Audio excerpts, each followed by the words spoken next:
हाँ, हम लोग बातचीत कर रहे थे हाइड्रोजन बॉन्ड पर, और हाइड्रोजन बॉन्ड्स पर हम लोग आ गए थे एप्लीकेशन ऑफ हाइड्रोजन बॉन्ड, और उन एप्लीकेशंस में हम लोग बात कर रहे थे effect on melting and boiling point of the compounds. उसमें हमने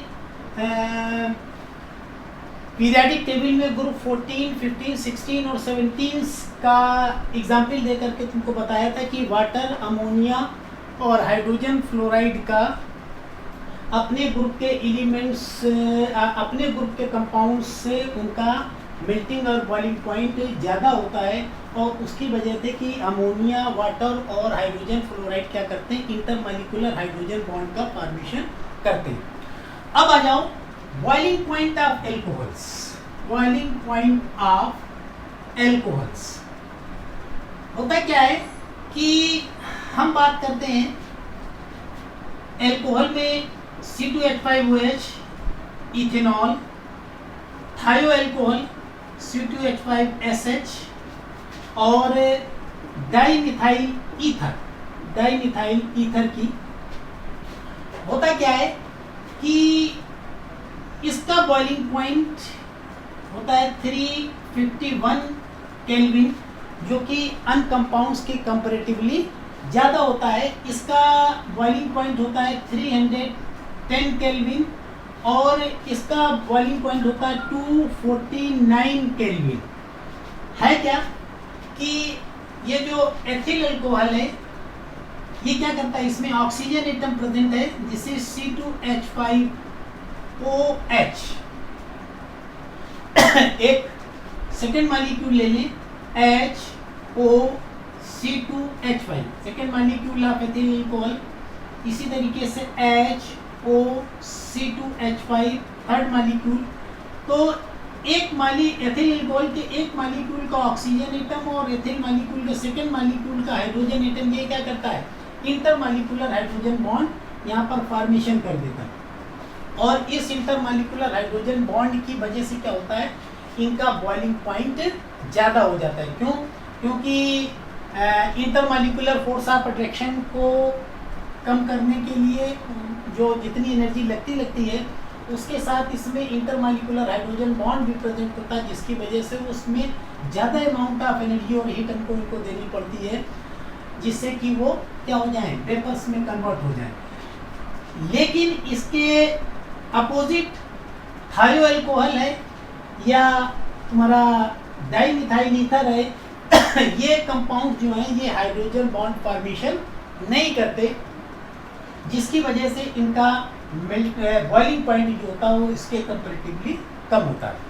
तो कहने का मतलब ये है कि जिन कंपाउंड्स में इंटरमॉलिक्यूलर हाइड्रोजन बॉन्डिंग जितनी ज़्यादा होगी, उन कंपाउंड्स का बॉइलिंग पॉइंट उतना ही ज़्यादा होगा। और वही चीज़ यहाँ पर आ जाती है, थायो अल्कोहल और डाइमिथाइल ईथर के कंपैरेटिवली एथिल अल्कोहल का बॉइलिंग पॉइंट ज़्यादा होता है, क्योंकि इसमें इंटरमॉलिक्यूलर हाइड्रोजन बॉन्डिंग यहाँ पर प्रेजेंट होती है।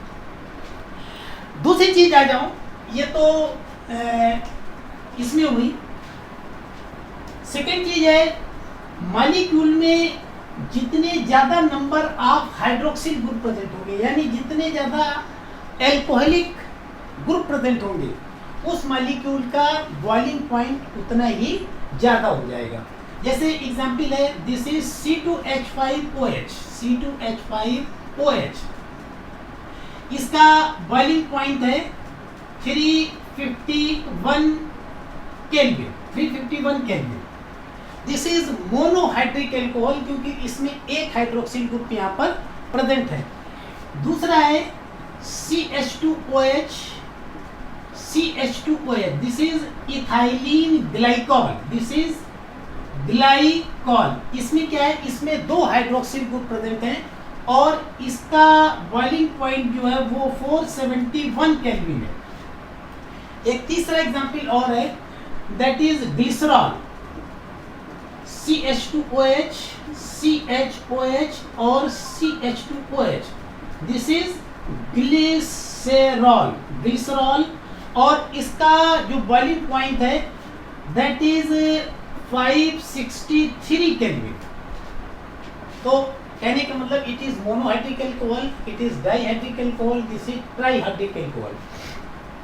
तो जितने ज़्यादा number of hydroxyl group present molecule में ज़्यादा होते चले जाएंगे, वहाँ पर उतनी ही ज़्यादा इंटरमॉलिक्यूलर हाइड्रोजन बॉन्डिंग होती चली जाएगी और उन एल्कोहल्स का बॉइलिंग पॉइंट उतना ही ज़्यादा होता चला जाएगा। ये एथिल अल्कोहल है, इसका मोनोहाइड्रिक अल्कोहल है, इसका बॉइलिंग पॉइंट 351 केल्विन है। ग्लाइकॉल है, इसमें 2 हाइड्रोक्सिल ग्रुप है, डाइहाइड्रिक अल्कोहल है, इस कंपैरेटिवली इसमें ज़्यादा नंबर ऑफ हाइड्रोक्सिल ग्रुप है, इसका बॉइलिंग पॉइंट बन गया, हो गया 471 केल्विन। और इसी तरीके से क्या है कि ग्लिसरॉल है, इट इज ट्राइहाइड्रिक अल्कोहल, इसमें 3 हाइड्रोक्सिल ग्रुप प्रेजेंट, तो उसका और बॉइलिंग पॉइंट यहाँ पर बढ़ जाए। तो जैसे जैसे नंबर ऑफ हाइड्रोक्सिल ग्रुप पर मॉलिक्यूल बढ़ते चले जाएंगे, वैसे वैसे उन एल्कोहल्स का बॉइलिंग पॉइंट जो हो जाएगा वो इंक्रीज करता चला जाएगा। दूसरी चीज होता क्या है कि जब हाइड्रोजन बॉन्डिंग होती है तो मॉलिक्यूल में एसोसिएशन ज़्यादा हो जाता है, मॉलिक्यूल एक दूसरे के पास पास आ जाते हैं। तो होता क्या है कि उनकी विस्कोसिटी पर भी क्या होता है, इफेक्ट होता है। जितने ज़्यादा इंटरमॉलिक्यूलर हाइड्रोजन बॉन्डिंग हो जाएगी, उतना ज़्यादा कंपाउंड्स जो हो जाएगा वो उतना ही विस्कस होता चला जाएगा। इसकी वजह से क्या होता है कि इथेनॉल बहुत ग्लिसरॉल जो होता है बहुत ज़्यादा विस्कस होता है, क्योंकि इसमें extensive amount of hydrogen bonding होती है। ग्लिसरॉल उससे कम विस्कस होता है, और जबकि एल्कोहल सबसे कम विस्कस होता है। तो जितने ज़्यादा नंबर ऑफ हाइड्रोक्सिल ग्रुप या जितने नंबर ऑफ हाइड्रोक्सिल ग्रुप ज़्यादा होंगे, उतनी ज़्यादा वहाँ पर इंटरमॉलिक्यूलर हाइड्रोजन बॉन्डिंग ज़्यादा होगी, और क्या हो जाएगा, उस मॉलिक्यूल की विस्कोसिटी जो होगी उतनी ही ज़्यादा होती चली जाएगी। तो जैसे जैसे नंबर ऑफ हाइड्रोक्सिल ग्रुप बढ़ जाएंगे, वैसे वैसे क्या हो जाएगा, उसका बॉइलिंग पॉइंट एल्कोहल का इंक्रीज करता चला जाएगा। अब दूसरी चीज आ जाओ कि किसी एल्कोहलिक ग्रुप में, यानी हाइड्रोक्सिल ग्रुप जिस कार्बन एटम से अटैच्ड है, उसमें कितने number of carbon chains attached है। यानी जितनी ज़्यादा नंबर ऑफ कार्बन चेन्स किसी एल्कोहल में प्रेजेंट होंगी, उस एल्कोहल का बॉइलिंग पॉइंट उतना ही कम हो जाएगा। है क्या? This is butanol, CH3 CH2 CH2 CH2OH। This is butanol 1, this is butanol 1। ये ब्यूटेनॉल क्या है, ये नॉर्मल चेन है या नॉर्मल ब्यूटेनॉल कह लो, और इसका जो बॉइलिंग पॉइंट है वो है 391 केल्विन।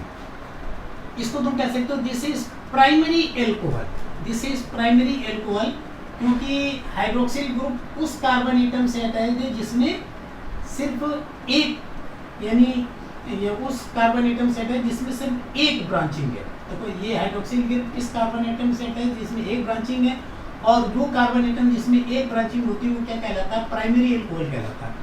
इसी तरीके से जो butanol 2 CH3 CH2 CH CH3OH, hydroxyl group उस कार्बन एटम से अटैच्ड है, हाइड्रोक्सिल ग्रुप उस कार्बन एटम से अटैच्ड है जिसमें 2 ब्रांचिंग है, और जब ये 2 कार्बन की ब्रांचिंग हो जाएगी तो it is called secondary alcohol. This is butanol 2, और इस ब्यूटेनॉल 2 का जो बॉइलिंग पॉइंट है वो है 372 केल्विन। तो ये यानी एल्कोहलिक ग्रुप के कार्बन पर एक ब्रांचिंग है तो उसका 391 केल्विन है। ये एल्कोहलिक ग्रुप, इसमें क्या है, 2 ब्रांचिंग है, तो उसका बॉइलिंग पॉइंट क्या हो जाएगा, डिक्रीज कर गया। इसी तरीके से तीसरा है tertiary butyl alcohol, CH3 CHOH। अब इसमें ये कार्बन एटम, यानी इस कार्बन एटम से 3 ब्रांचिंग है कार्बन की, तो क्या, this is called tertiary alcohol. ये this is called tertiary butyl alcohol, tertiary butyl alcohol, this is tertiary alcohol.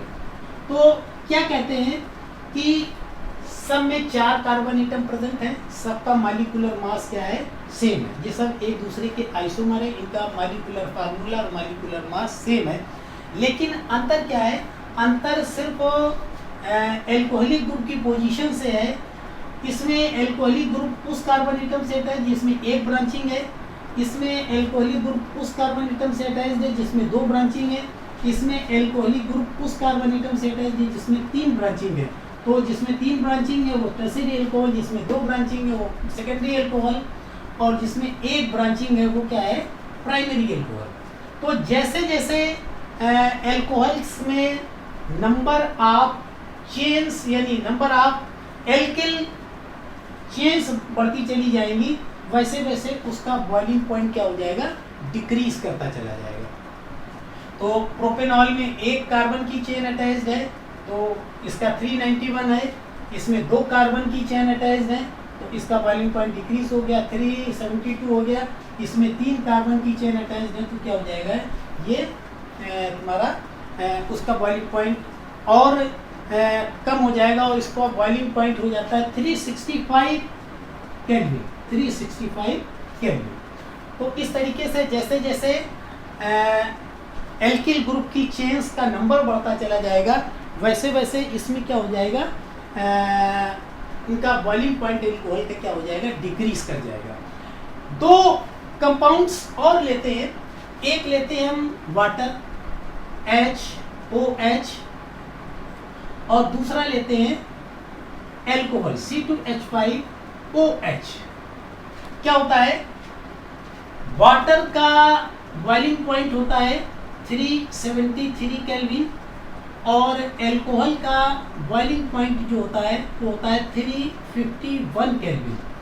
तो कहने का मतलब ये है कि इसमें हाइड्रोजन बॉन्ड यानी दूसरा वाटर मॉलिक्यूल ले लेंगे, इस तरीके से इंटरमॉलिक्यूलर हाइड्रोजन बॉन्डिंग होगी। तो हाइड्रोजन एटम्स छोटे होते हैं तो क्या होता है, इसमें एक्सटेंसिव अमाउंट में हाइड्रोजन बॉन्डिंग हो जाएगी और इस एक्सटेंसिव अमाउंट में हाइड्रोजन बॉन्डिंग होने की वजह से इसका बॉइलिंग पॉइंट ज़्यादा होगा और इस एल्कोहल में क्या हो जाएगा, ये एल्किल ग्रुप प्रेजेंट होगा। ये एल्किल ग्रुप क्या करेगा, एक तरीके से हाइड्रोजन बॉन्ड बनने में क्या करेगा, एक तरीके का स्टेरिक हिंड्रेंस क्रिएट कर देता है क्योंकि इसका साइज बड़ा हो जाता है, जिसकी वजह से उतनी एक्सटेंसिव हाइड्रोजन बॉन्डिंग इसमें नहीं हो पाती जितनी extensive hydrogen bonding water molecule में हो जाती है, जिसकी वजह से इसमें एक्सटेंसिव हाइड्रोजन बॉन्डिंग कम हो जाएगी, जिसकी वजह से इसका बॉइलिंग पॉइंट डिक्रीज कर जाएगा। तो ये थे एप्लीकेशंस एल्कोहल्स के केस में जहाँ पर कि हाइड्रोजन बॉन्डिंग होगी और किस तरीके से होगा कि अगर नंबर ऑफ चेन्स बढ़ जाएंगी तो बॉइलिंग पॉइंट डिक्रीज कर जाएगा। और इस तरीके से वाटर और एल्कोहल की भी बात करनी कि यहाँ पर एल्किल ग्रुप का साइज बड़ा हो गया जिसकी वजह से हाइड्रोजन बॉन्डिंग कम होगी, जिसकी वजह से इसका बॉइलिंग पॉइंट कम हो जाएगा। तो ये डिस्कशन था बॉइलिंग पॉइंट ऑफ एल्कोहल्स पर।